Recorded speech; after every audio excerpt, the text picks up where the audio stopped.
MS380. I want to go over the side. Let's see if I can.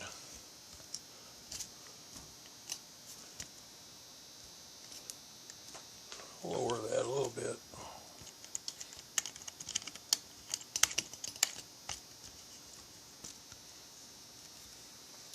Okay.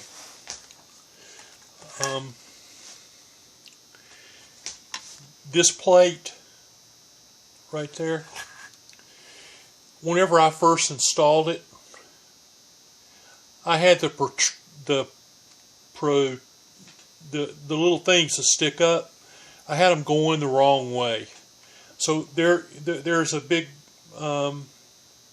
round band of spring that's down there, and it's got a short protrusion on one side and a long one on the other. And the short one goes down. There's a hole that it fits into. The long one sticks up, and this plate fits down on top of it. Okay, you can see that there's some protrusion there on the back side, if that helps you identify it or remember it. And then you put this nylon bushing with the opening towards the linkage. And your linkage, to start with, on the brake band, there is an E-clip back there. So you put that E-clip on first before you install your brake band. At that point, you want your linkage to fit over this post and over this post. So you have to finagle it a little bit, and it'll drop down. You'll have enough room to slide an E-clip in there and an E-clip there. So there's a total of the 3 small E-clips used. And then you put your brake band on.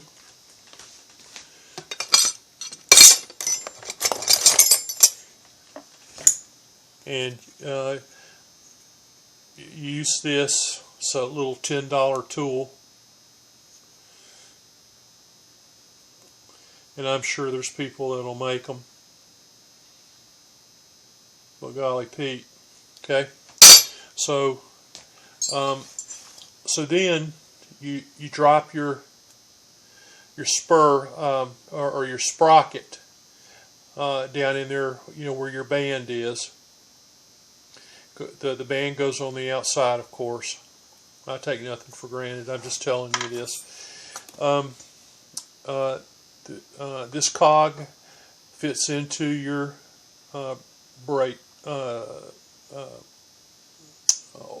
chain oiler, and then you've got this worm gear that fits around the sprocket, and it's the teeth are against the sprocket. Okay, and then you put your bar studs in.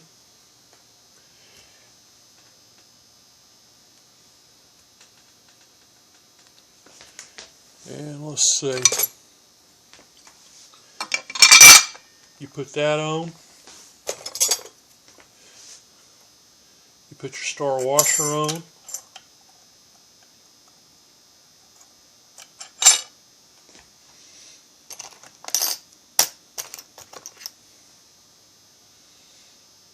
You have this.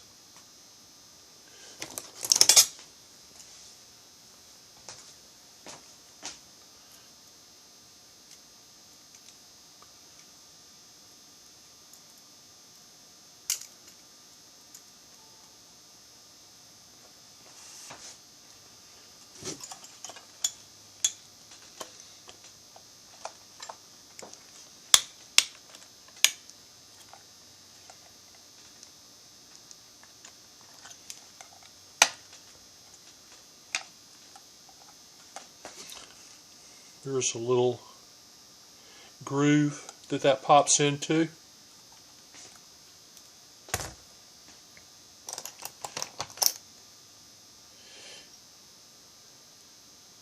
This is front, your chain adjuster is from the front.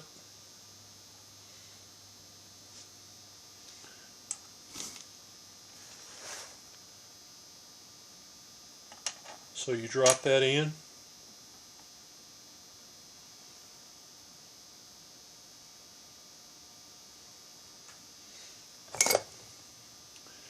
Take your plate. This is where your adjuster goes.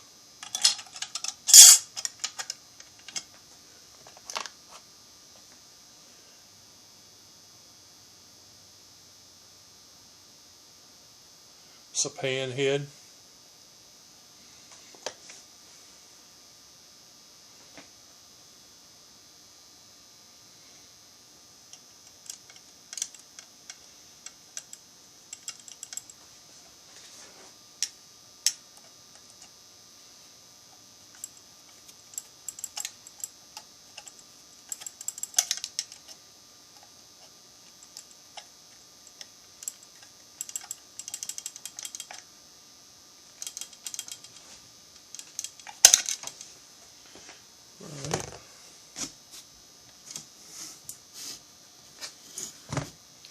These are M4, probably M412s, maybe 16s, probably 12s. And you have 5 of them.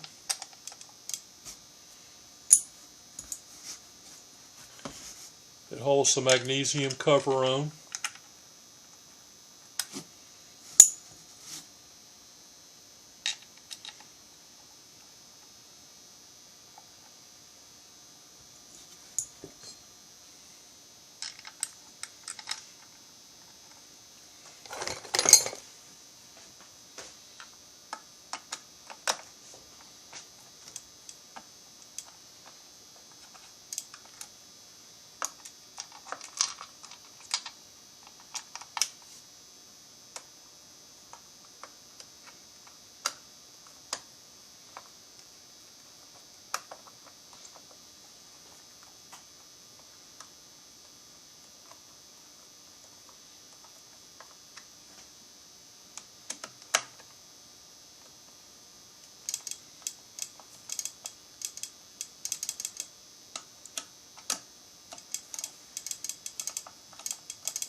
Okay, I started those by hand.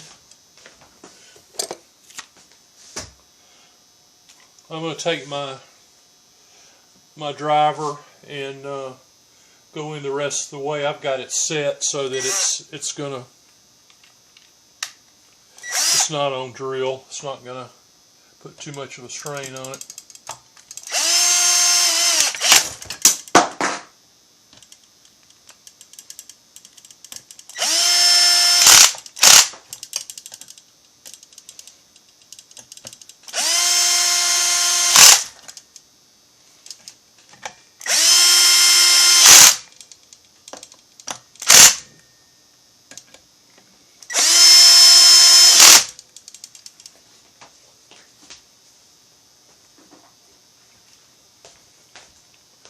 All right.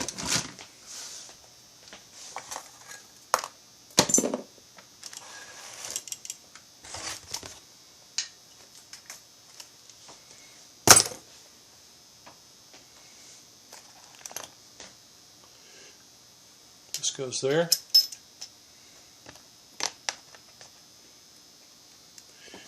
That is one heavy-duty E-clip.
Okay, so now to the clutch side. That piece of tape is to remind me that I've got to put the final tightening on that. I can't do it until I, of course, get the cylinder, all that installed. But I took the Woodruff key and put it in the slot on the crank stub, and then put on this very, very nice flywheel. And I checked my magnets before I put it on, and they're good and strong magnets. So if I have trouble in the startup process, I've already checked and I know that my flywheel is good, and I'm going to use significant force in tightening the nut, so that I know that it's not going to slip and booger up everything or damage the seal or whatnot. The ignition coil is put on with 2 screws, and I take a business card and run the business card in between it. These are loose. I push this up against the business card and then tighten this. Remove the business card, and that'll give you about the correct gap. They make a tool for that, but a business card, everybody's got one of those. It'll work fine. So the case is ready, to install the top end on. I'm waiting on the bearing, and when you I'll just mention this, when you're installing your, whether it's on this one or any of them, you don't need to think about it until you're ready to install, but you want to be sure that your pins are not pointing, let's see, they should be pointing towards the intake side, not the exhaust. And we know the exhaust is towards the muffler, right? So if you see that there is an engraved arrow and it's pointing the same way, that the wrong way, just don't use the arrow. That arrow is not a guarantee. You're supposed to look at your pins. So my pins are, you can see them there, right? They're where my thumb is. So when I turn this over, I've got the pins marked with 2 dots, because when I put my rings on there, it's hard to see those pins, and you need the rings to be centered around the pins. So this makes it really easy. But if you happen to notice your arrow between those, what you want to do is to just mark the arrow out and draw an arrow on the correct side, so that when you get to it, you know which way to point that arrow. And you're going to love your saw. This is the nicest kit. It's got to have a lot of grunt. It's 72 cc's thereabouts. I mean, it's beautiful. It's heavy duty. The 038s, they, I've heard, and I've seen several, and I was always impressed. I thought they were like muscle cars, just beautiful machines. I've already got, I will mention, I didn't see anything. I think that I need to put a restraint so that this runs through something. There's a screw hole there, which I would imagine, we're going to ground to, but certainly I can find something that will ground and hold on to these wires to keep it out of the way of the spinning flywheel. And that's it for this video, and we will continue when we pop the top here on. Thank you. MS380 FarmerTec Huztl build kit.